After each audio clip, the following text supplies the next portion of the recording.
오늘 저에게 주어진 주제가 법화경 신의 품에 대해서 이야기를 해달라 해서 오늘 오기는 왔습니다만은, 제가 법회에 참석 안 한 지가 벌써 10여 년이 됩니다. 한 10여 년 동안 법회에 나가지도 않고 우리 절에서도 밥만 얻어 먹고 뒷방에 하지 그냥 아무 쓸데없는 산송장입니다. 그런데 이거 주지스님께서 이야기를 듣자 하니까 일주일에 한 번씩 법화 참법을 옛날에 천태지자 대사가 만든 그 참법에 의해서 정식으로 참법까지 일주일에 한 번씩 하고 있다는 소리를 듣고 오기는 왔습니다. 저에게 주어진 것이 법화 참법이 아니고 법화경 신의 품이니까 오늘 거기에 대해서만 이야기를 하겠습니다. 신의 품에 들어가기 전에 법화경이라는 것이 어떠한 경전인지 잠깐 이야기를 하고 넘어가야겠습니다. 법화경 신의 품만 제대로 보면은 법화경 한 권을 28품 3권을 전체를 다 8권을 전체를 다 본 것과 같습니다. 실제 내용이 그렇습니다. 그만큼 법화경 신의 품은 법화경 가운데서도 가장 핵심만을 이야기해 놓은 것을 우리가 읽어보면 알 수가 있습니다. 오늘 법회를 제대로 하자면은 한 사람이 읽고 한 부분을 읽고 그 부분에 대해 설명을 하고 또 한 부분 읽고 설명하고 해야 되는데, 그대로 하자면은 오늘 몇 시간을 해도 끝을 못 맺힐 것 같으니까네. 다행인지 불행인지 제가 눈이 아주 안 좋습니다. 지금 이걸 제가 보려고 확대를 시키는데도 지금 보이질 않습니다. 어른어른 하여 검은 거는 글자고 흰 거는 종이라고 몰라.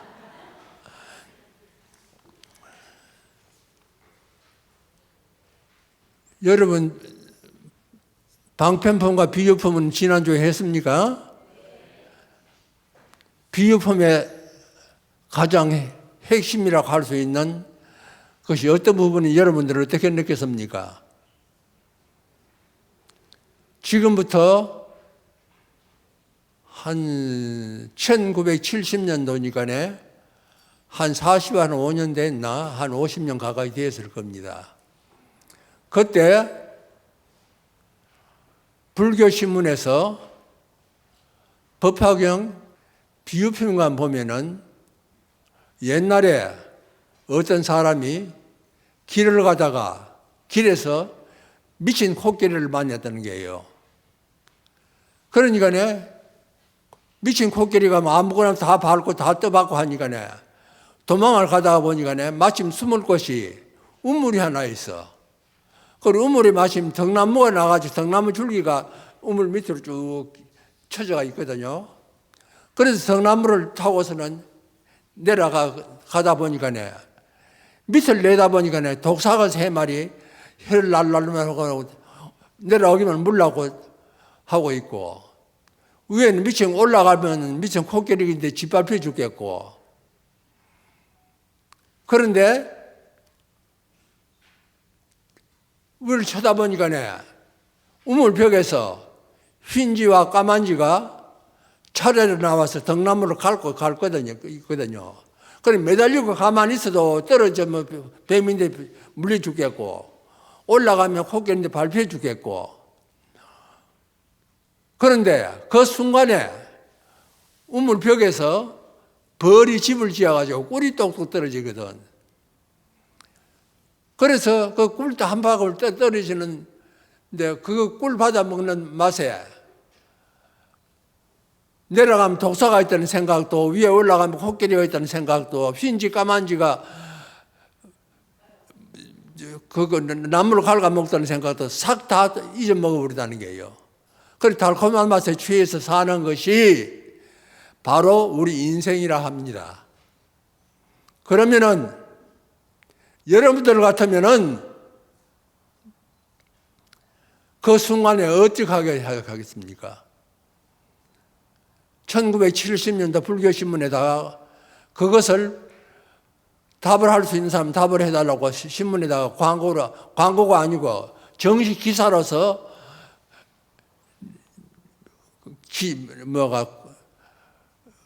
낸 일이 있습니다. 그럼 여러분들 같으면 어떻게 하겠습니까? 다행히 저는 눈도 얻었고 귀도 얻었고, 귀도 한쪽 귀는 완전히, 오른쪽 귀는 완전히 안 들립니다. 오른쪽 귀가 약 70% 들린답니다. 그럼 눈은 완전히 0.1도 안 됩니다. 0.005밖에 되질 않아요, 이 눈이. 그러니까 사람을 아주 가까이 와서 그냥 겨우 알아보지. 1m만 떨어져도 사람 얼굴이 어른어른어른하게 보이질 않습니다. 다행인지 오히려 다행인지 불행인지 모르겠습니다. 사람도 못 알아보고 말도 붙었지도 못하고 보기 싫은 걸 안 봐도 되고 듣기 싫은 거 안 들어도 되고 하는 거는 상당히 오히려 좋을 것 같은데 한편으로는 또 상당히 불편하기도 합니다. 그럼 여러분들은 어떻게 하겠습니까? 법화경을 읽어보면은 요게 지금 여러분 한 장 받았죠? 제일 밑에 보세요. 21품입니까? 21품입니까? 21품까지 보면은 법화경 제일 처음에 서품 이거 그 다음에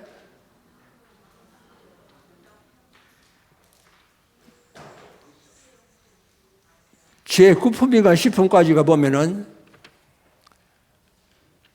부처님께서 경전을 설할 때 반드시 대고중이라는 것이 있습니다.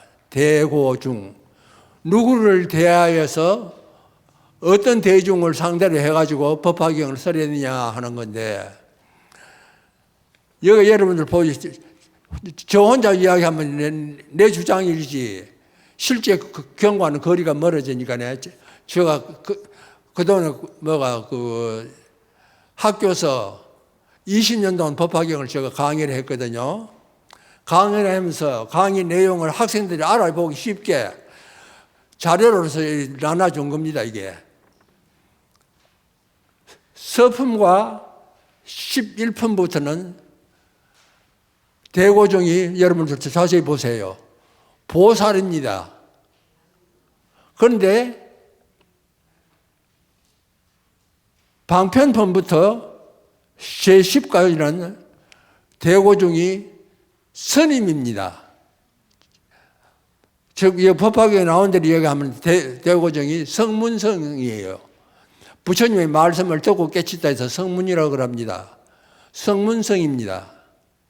그런데 서품과 그 밑에 절반을 보면은 대고종이 보살로 변합니다. 이것은 무엇을 뜻하느냐 하면은 이 경전이 성립될 때 어느 시대에 성립됐느냐 하는 것을 증명하는 것도 됩니다.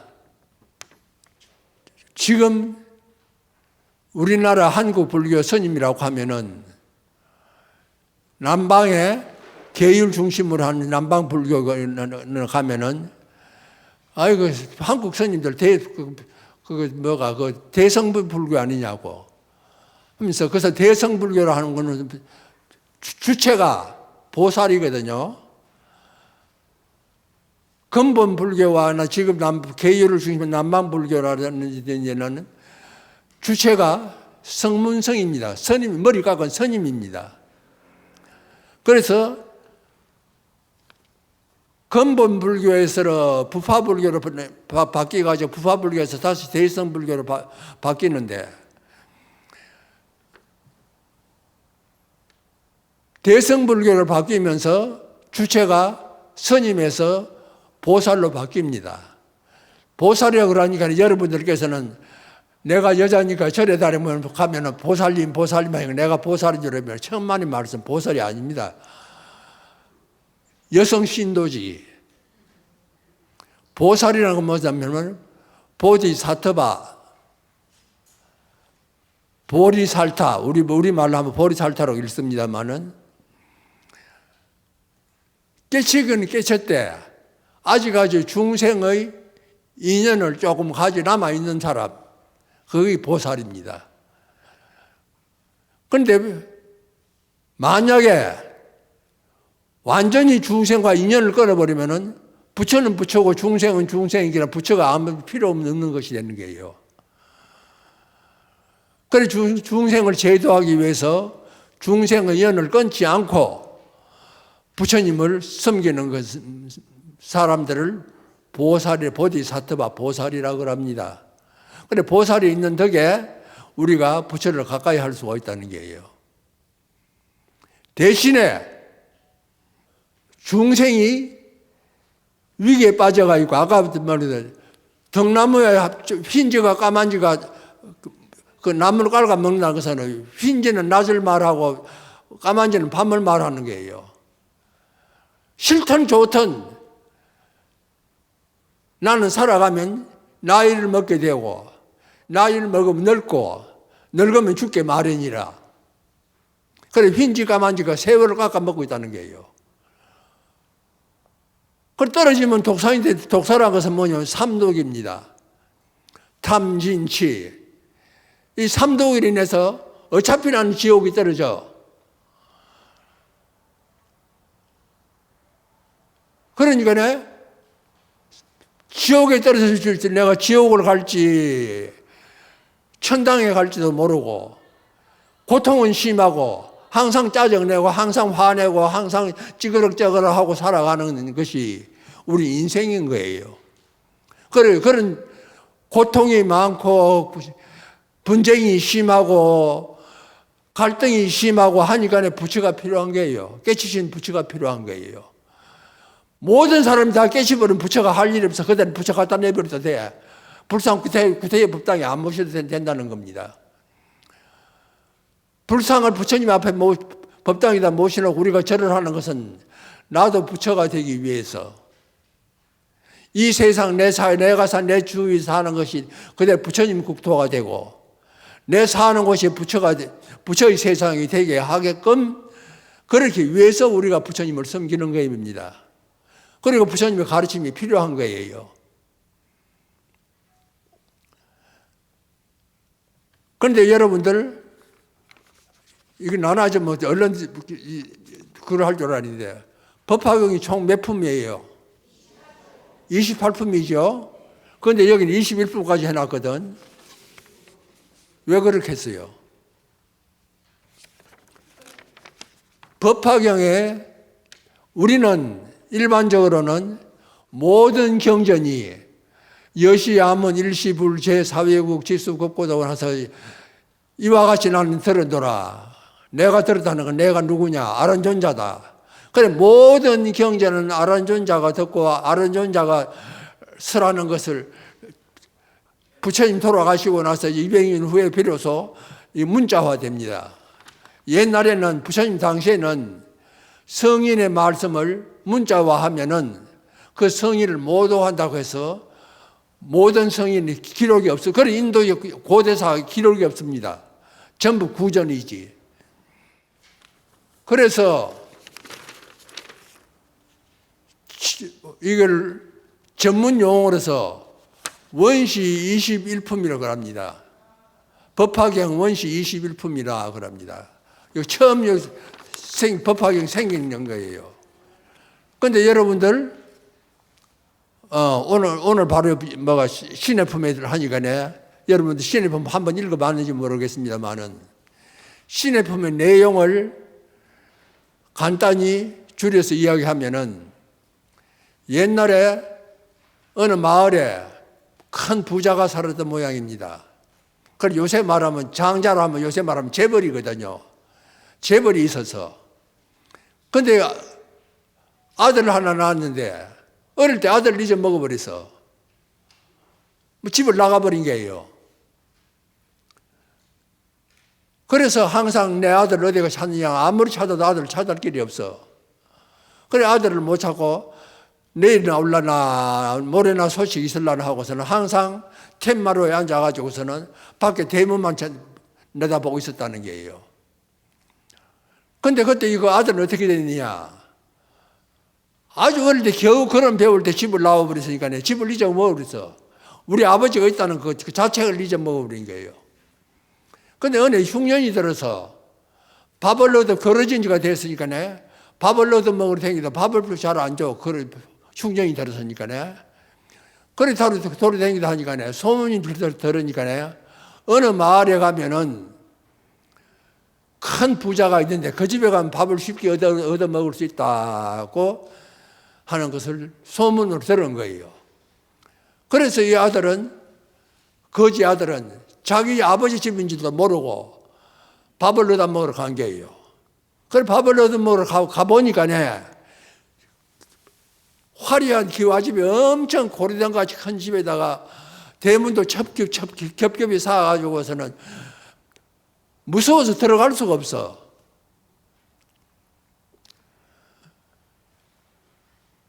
그래서 대문 밖에서 저 안이 어떤 거 생겼냐면 얼굴만 살 요래가지고 본 거 있지. 엿본 게요.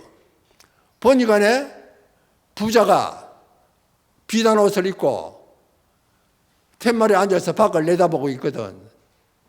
근데 마침 그때 그 부자 아버지가 설마 오늘은 소식이 있을라나 하고 대문을 내다보고 있었단 말이에요. 근데 둘이가 딱 눈이 딱 마주쳐버려서. 근데 아버지는 아들을 알아본 게요. 아, 저기 내 아들이라고. 여봐라, 여봐라 하고 하인을 불른 게요. 그래 하인을 두 사람을 보낸 거예요. 그러니까 이 아들은 어떻게 생각했냐면 아버지인 줄을 모르고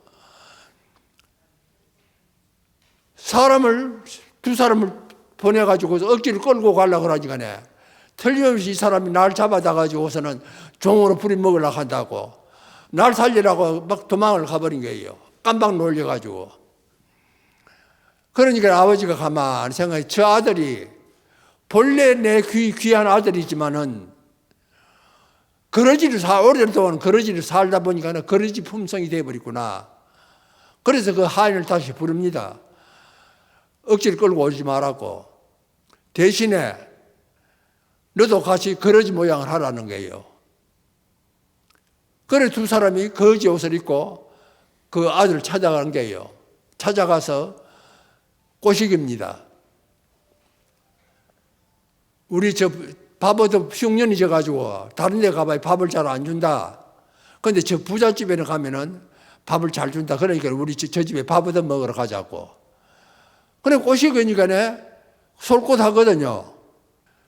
그래서 그 하인을 따라서 부잣집에 가니까 이제 아버지가 이제 좀 한 가지 꾀를 부리는 게예요. 비단 옷을 입고 높은 사람으로서 아들이 거짓인데 가서 접근해봐야 접근이 말이 안 통해. 위세나 말 대화를 하려고 안 해. 거러지가 열등의식이 사로잡혀서. 그래서 그 하인을 거지 옷을 입혀가지고 가까이 하게 하는 거예요. 해가지고 우리 부지런히 여기서라 마당 설고 변소 치우고 변소 청소하고 하면은 밥을 잘 주니까 그렇게 하자 하니까 그게 괜찮단 말이에요.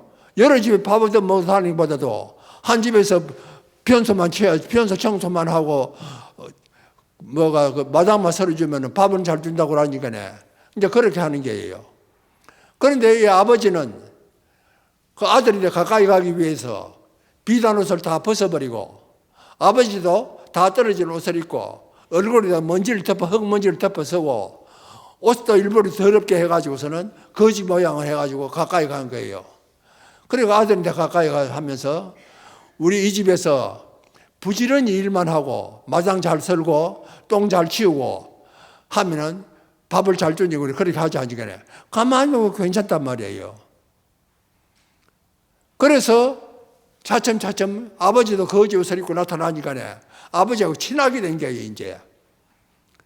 그래서 친하게 되어가지고서는 차츰차츰 아버지인데 가까이 가게 되는 거예요. 그래서 아버지가 이제 친하게 되니까 어느 정도 몇 년이 지나서 친하게 됐어. 그러니까 아버지가 그다음부터 그러는 거예요. 너 워낙 착하니까 지금부터는 그 변소 치우고 똥 치우고 마당 설고 하는 거는 신출내기인데 주고 너는 내 방에 와서 내 방 청소를 해라. 요새 말하면 스님들 말하면 시자가 되는 게예요. 속간 말하면 비서가 되고 개인 비서가 되고. 그래서 그때부터는 이제 아버지 방 청소하고 아버지 방에 이제 마음대로 왈락털락날락 하게 되고 이제 친하게 된 거예요. 그래서 그것이 익어졌어. 익어지니까 그다음부터는 아버지가 또 그러는 거예요. 지금부터는 이제 뭔가 비서도 개인 비서도 시봉도 신출내기인데 주고 너는 조금 이제 내 신용을 얻었으니 간에 더 귀한 자리를, 큰 자리를 가거라. 그래서 그 다음에 열쇠를 넘겨주는 거예요. 창고 열쇠, 비단 창고 열쇠, 저거는 살도 열쇠를 넘겨주는 거예요. 그 열쇠를 넘겨주면서는 이것은 살 창고다, 이것은 비단 창고다, 이것은 무슨 창고다, 전부 일러주는 거예요. 그래서 실제 관리인이 되는 거예요, 그때부터는. 그래서 그 어느 정도 또 익어지니까 그 다음부터는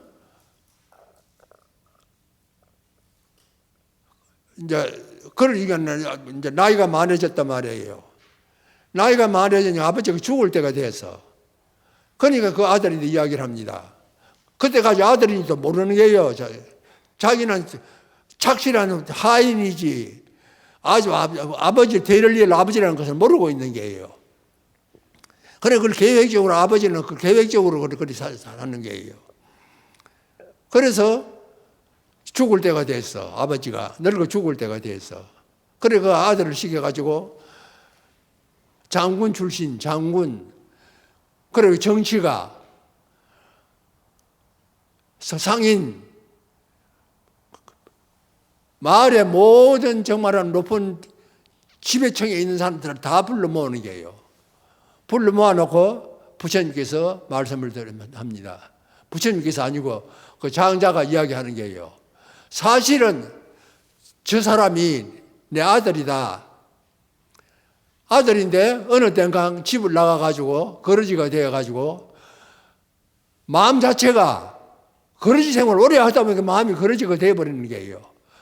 마음 자체가 천한 거러지 신세가 되어버렸다.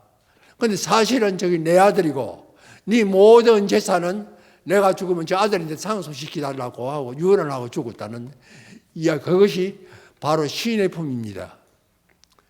그러면 이것을 제가 그러죠. 처음에 신의 품 하나만 잘 알면 법화경 전체를 안다고. 처음에 거러지가 밥 얻어먹으러 갔다가 하인 두 사람이 잡은 끌고 가려니까 악하고 놀리거든. 놀려가 도망갔단 말이에요. 그것은 부처님께서 깨치셔가지고 처음 21일간 그 부처님 경제를 보면 그렇습니다. 모든 경제는 부처님이 깨치셔서 21일간 정에 들었다 하는데, 정에 들었을 때 부처님께서 하늘에 올라가서 하늘 천신들에게 화엄경을 설했다는 거예요.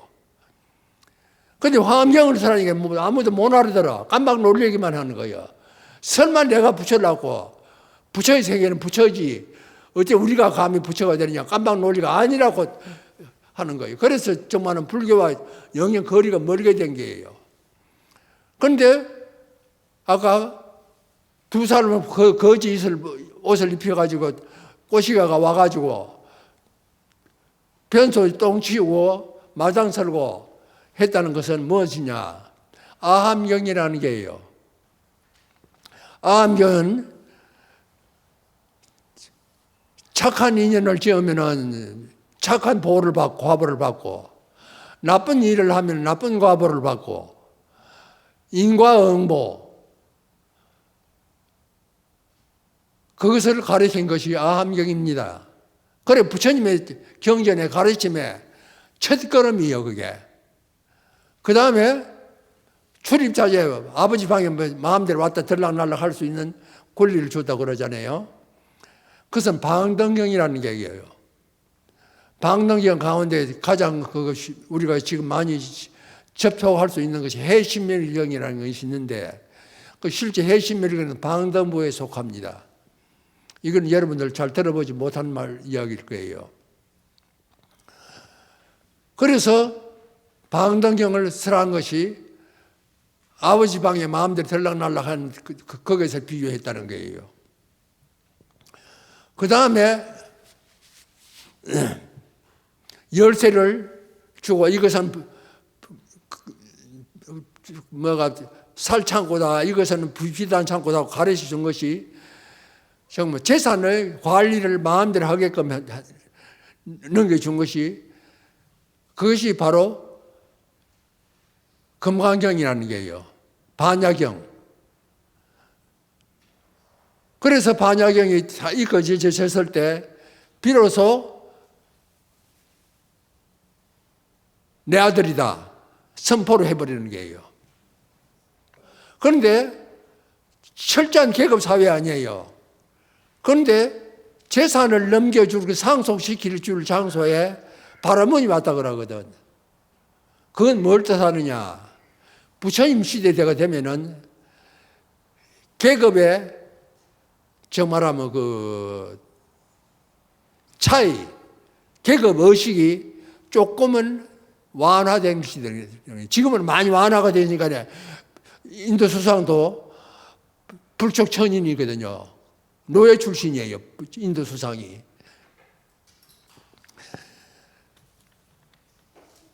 그래서 일개 부잣집에 상속을 하는 장소에 바라문이 참석했다는 것은 그만큼 바라문이 벌써 고개 숙이고 들어갔다는 소리거든요. 그래서 아까 나중에 상속을 선언한 것은 바로 너가 그러지가 아니고 너가 재벌 총순이라 일러준 거예요. 그래 이것이 오늘 이야기할 신의 품의 요지입니다. 그런데 법화경이 왜 중요하냐 하면은 화엄경은 대고 중에 아까 뭐라 그랬어요? 하늘에 올라가서 하늘 신들에게 이야기했다고 그러거든. 화엄경은 하늘 신과 하늘 대고 중도 신들이요. 경을 설하는 것도 신들입니다. 화엄경 80권을 다 갖다 놓고 부처님 직접 말씀하신 부분을 찾으면은 요런데 딱 한 페이지밖에 안 됩니다. 그만큼 부처님이 말씀이 적고 부처님을 대신해서 신들과 보살들을 상대로 해서 설한 거예요. 그런데 이 법화경이 중요한 부분이 또 한 가지가 뭐냐 하면은 법화경의 초위 법화치류라는 이야기가 있습니다. 법화경에 7가지 비유가 있다는 거예요. 그래서 7가지 비유로서 설명하기 때문에 알아듣기가 쉽다는 거예요. 그래서 이 법화경은 어디에서도 찾아볼 수 없는 오직 법화경에서만 중생의 세계, 제일 하인 거지에서부터 시작해가지고 위에 부처가 되기까지를 계단으로 일일이 설명해 준 것이 이 법화경입니다. 그런데 법화경 여러분 치료라 소리도 많이 들어봤어요? 법화치료. 예, 뭡니까? 방편품의 화택의 비유, 신의 품에 방금 하는 이것을 탕아의 비유로 합니다. 창자, 장자, 궁자의 비유. 부자 집 아들의 거지 아들, 장자, 궁자의 비유. 그 다음에 화성유품의 화성의 비유. 그 다음에 수량품의 의사의 비유. 그 다음에 법사품의 명주 보조의 비유, 계중 명주의 비유. 상투 속에 아버지가 죽으면서 이 아들이 거리적이 될 것 같으니까 보석을 상투 속에 숨겨줬다 해서 그 계주의, 상투계에서 계주의 비유라고 합니다. 그 다음에 약초품의 약초의 비유, 부처님을 약초에다 비유한 겁니다. 그 다음에 또 무슨 법사품 여러 가지가 법사품에 보면은 어중보주의 비유, 옷 속에 보배 구슬을 숨겨줬다 해서 어중보주의 비유, 법화 치료입니다. 이것은 뭐를 말하느냐? 아까 이야기했듯이 중생들이 불법을 여기 불법이라 해버리면은 올 사람이 없어. 내가 항상 이야기합니다만은 절에 오는 보살들이 스님 위해서 스님 밥꿀막해서 걱정해가지고 절 걱정해가지고 오는 사람이 있으면은 내가 10사람한테 되라는 얘기예요. 아마 이 절에는 주지스님이 워낙 신심이 있어가지고 신도들 자비가 있어가지고 신도들 다 끌고 가려고 하니까네. 방금 법화 치료라도 알아듣는 사람이 고개를 끄덕끄덕 하지만은 이거는 극히 드문 일이에요. 우리나라 절을 통도사나 법무사 같은 법회 한 번씩 하면은 몇만 명이 모입니다. 제가 통도사 갔을 때도 2만 명이 모이는데, 그리고 법무사 갔을 때도 한 7, 8천 명이 모여들었어요. 법무사 2분 가서 법문을 했는데, 이와 같이 수십만 명이 모여도 진짜 스님의 가르침이 무엇인지, 부처님이 진짜 나에게 가르쳐준 가르침이 무엇인지, 내가 가지고 있는 이 번뇌, 고뇌, 이것을 부처님마저 해결해 줄 수 있다고 믿고 그것을 부처님의 가르침을 받아들여서 내 것으로 소화시키는 사람이 과연 몇 사람이냐 하는 거예요. 어떤 저거 과분한 소리 합니까?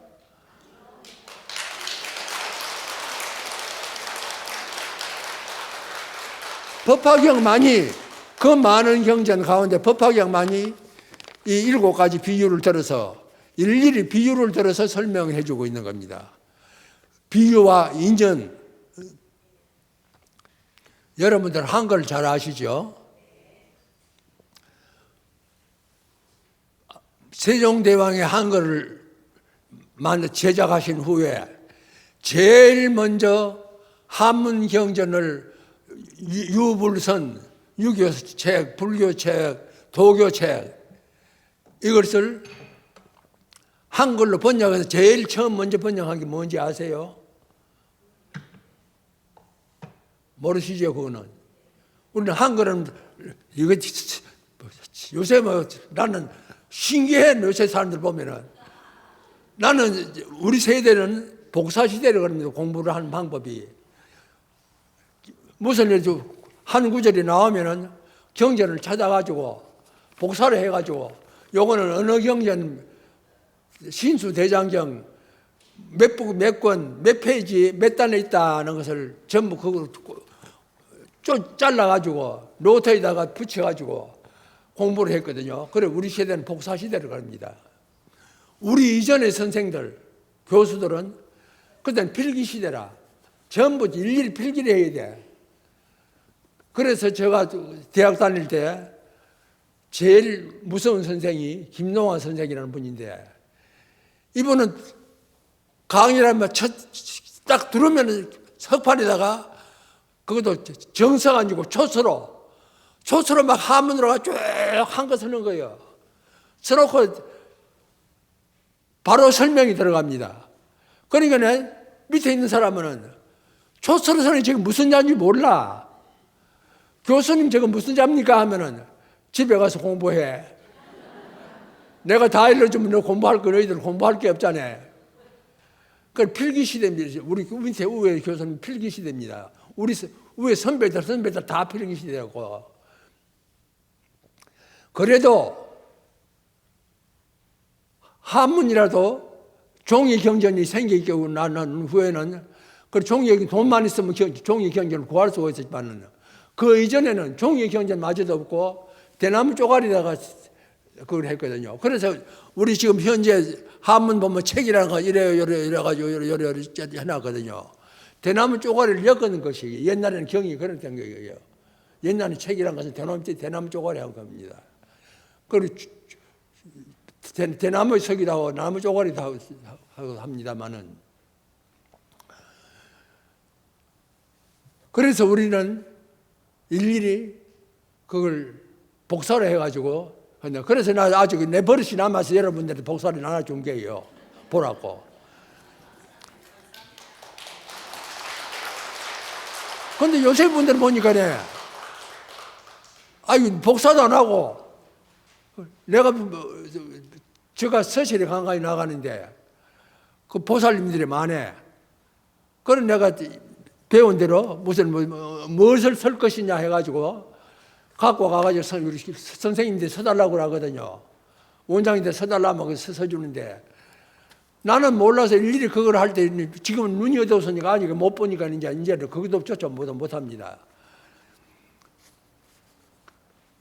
글을 써가지고 하면은 이제, 이게 어디에 나오느냐 하면 신수대장을 몇 권, 몇 권을 누구의 저자를 이래가지고 찾아내는데, 요새 젊은 보살들은 보니까네, 핸드폰을 들고서는 거기다가 한글로 이렇게 쭉 쓰니까네, 뭘 꼭 하면 눌린지간에 신수대장경 몇 장, 몇 권, 몇 회로 쭉 한문으로 된 거 나오는 게요. 그걸 보고서 야, 참 재주 좋다가 참 요새 사람 보기만 해서 저렇구나 하고 생각합니다만은 우리가 아무리 가르침이 좋고 아무리 부처님이 뜻이 깊고 부처님의 원력이 대단하지만은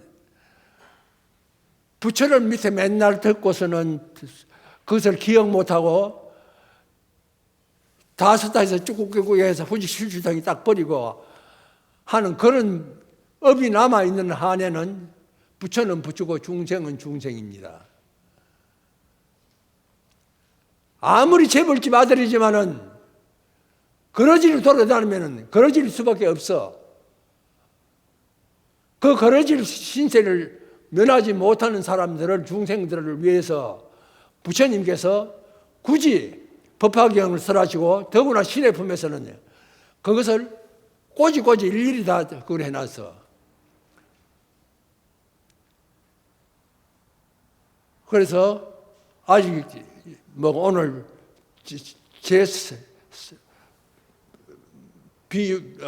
서품, 비유품, 방편품, 비유품, 오늘 신의 품 제4지요. 앞으로 24품 남았으니까네. 여러분들께서 주지스님이 이왕 못 살게 했으니까 어떻게 읽어보시고 의문이 나면은 주지스님에게 질문을 하시고 또한 여기 오시는 법사님들께서도 법사님들을 물어보면 싫어하는 사람이 하나도 없어. 안 오니까 그렇지. 혹시 또 잘못 건드리면은 벌집 건드릴까 싶어 겁이 나서 안 해서 그렇지. 와서 친절하게 물으시면 다 답을 해 주실 겁니다. 저는 지금 눈도 어둡고 귀도 어둡고 몸도 자꾸 떨리니 이렇게.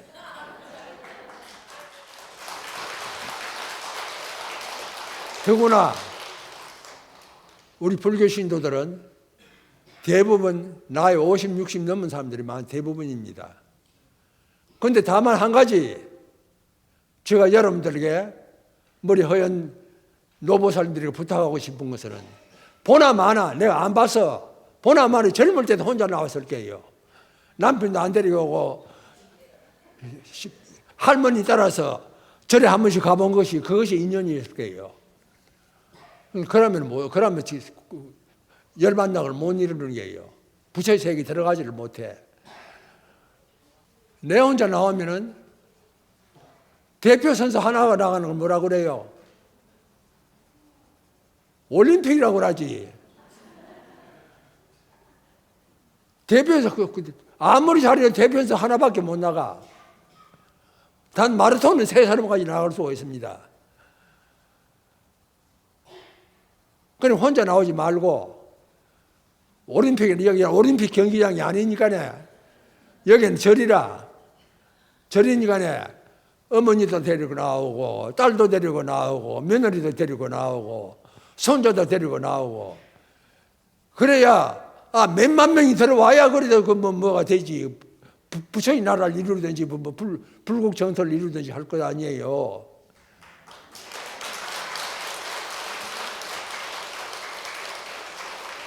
특히 젊은 분들은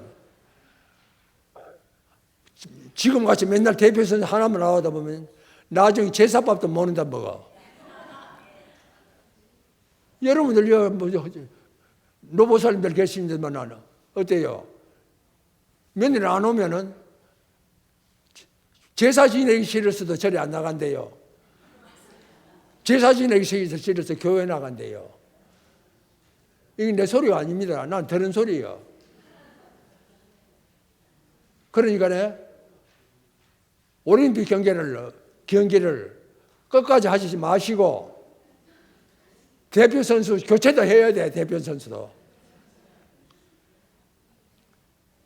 그러니까 앞으로 식구들 다 데리고 와서 여러분들 가정이 그대로 부처님 국토가 되고 내 이웃이 부처님 국토가 될 때는 여러분들이 본래 부처님 앞에 나오는 귀의하는 참 뜻이 될 것이고 더 나아가서는 이전에 주지스님께서도 절로 마음이 푸근해지고 부처가 되기 싫어도 부처가 돼버려 그때는. 그래 주시기 바라면서 두서없는 말 거기에 마치겠습니다.